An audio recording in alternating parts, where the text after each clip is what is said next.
درباره لدوان و گفن سرکردن قصدش بو هریما کردستان کوتی ددبیجن او پشتوانیا چکدارین PKKê بکن و شر به پشمرگین کردستان را بکن. حسن رمزی برپرسی راگاندنا پارتیا دموکراتا کردستان سوریه ل باجار قامشلو ده لدوانه که ده تایبت اجبو ريباز نیوز گوت گو افداخیانی و لدوان وان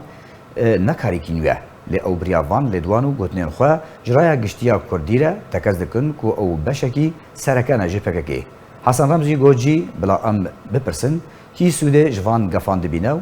سروری و آرامیا کردستان تیک دیده که هریما کردستان یک جد سکفتنین دموکراتیین کردانه لدوره به دست خواه آنیه هر وها او کیانه که بخوینو لهنگیا پیشمرگین کردستان هاتی آوا کرن.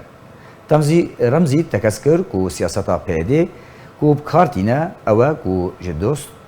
جدوسین گرنگ برده دا که اوشکستنو نسرکفتنا دریوبری سیاسی آبوری و اولهیه ده که روژاوای کردستان ده آنیه دخوازم لطه کرد روژاوای کردستان وکی همی جاران به وان لدوانان بخاپینه چاوه وانجی راستیان بگره.